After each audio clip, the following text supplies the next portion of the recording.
So we come to the G, seventh, God. G for God, G for God. Sabbath, given to man. Astonishing thing, the slaves don't work 8 days a week, 7 days a week. 8 days a week was the Beatles song, wasn't it?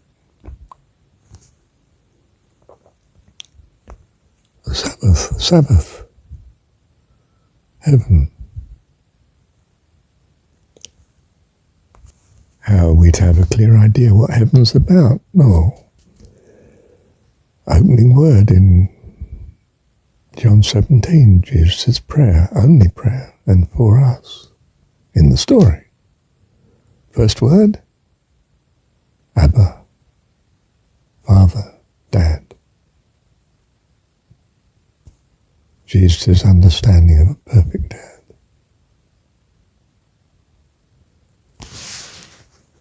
Which means our understanding of a perfect dad and us as his children.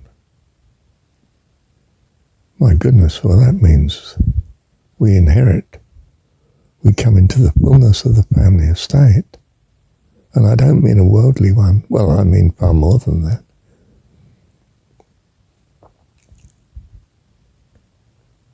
We are of him. To see it from the story that we are children of God is the foundation, the rock on which we stand. You see, to know him and Jesus Christ in their ascent, the way. In what way is Jesus the way? He sees God as Dad. And that's the all of the true gospel as I see it. How do you see it? That this is his kindness and our hope, our everything. And with this, everything becomes wonderful and our hope just escalates forever. In his being and our being in his. And that is what heaven is. To abide with him, abide with me from morn till eve. For without thee I dare not live, I cannot live. Abide with me when night is night, for without thee I dare not die.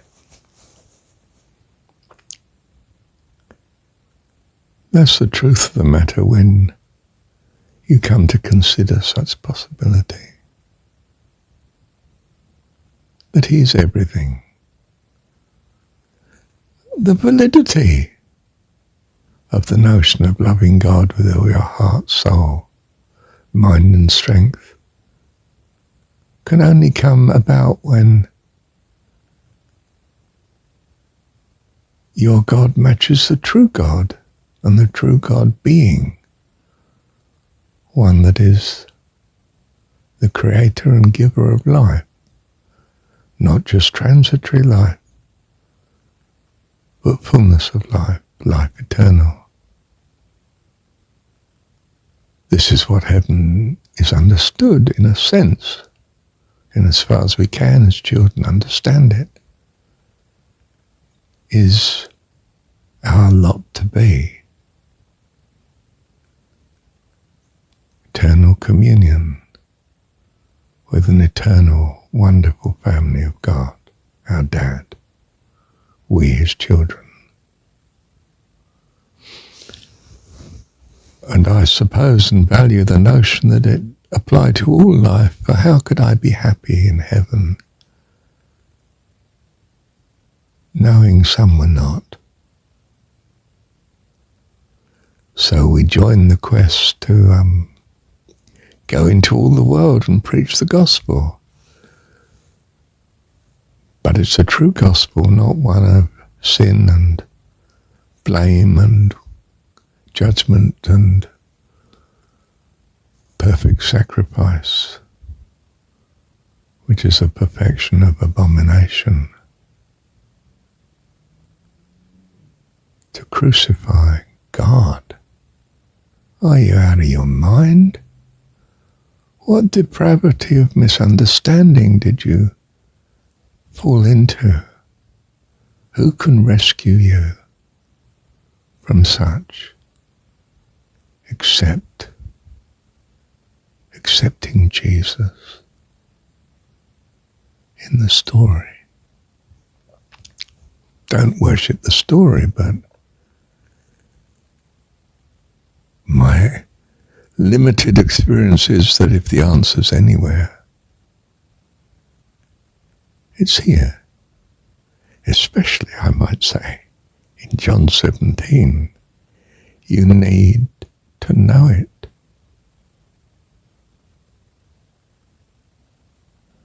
You have how many years of life, and how many years have you had? You would do very well to spend some time focusing very closely on John 17. It's a prayer for you. See if it blesses you. Those who have ears to hear, let them hear. I am come that you might have life and have it more abundantly. And this is life eternal, to know thee, the only true God, our heavenly Dad, Abba. I've given them your name, Abba, and they have received it and known surely that I came out from thee, and have believed that thou didst send me. I've given them your name, Abba, for the love wherewith thou hast loved me may be in them, and I in them.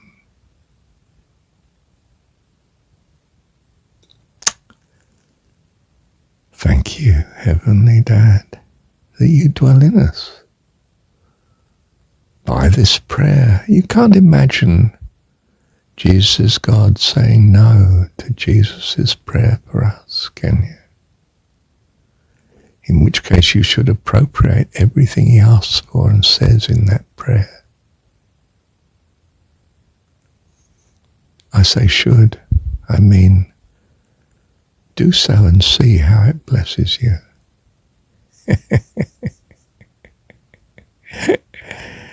Thank you, Heavenly Dad. Well, by our stay here in this universe of the transitory, this world, we're given insight into what the kingdom of heaven is like. Transcendence.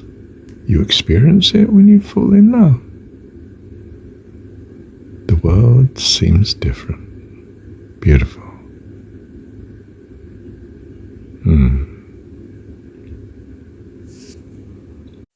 What has changed? When you've met someone that,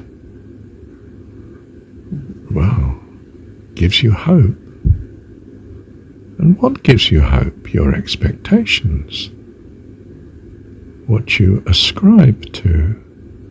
How you value what you ascribe to. This lovely person. And this is a transcendent experience. The whole world sings. You with it. It is the 8 days a week. I love you. 8 days a week. I love you.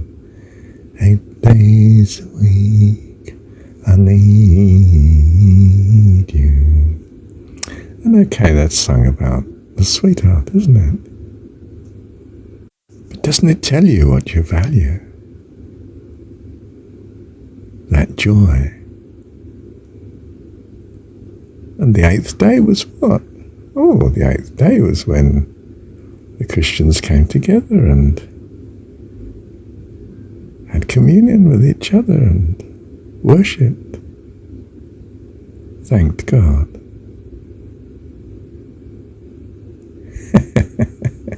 You wouldn't think the Beatles had tuned into some foundational reality, would you? Of course they had. They were speaking from the heart of the child that longs, for he knows not what, but that's this great longing. My soul longs for you, my soul longs for you. Nothing else will do, nothing else will do. Thank you, Heavenly Dad.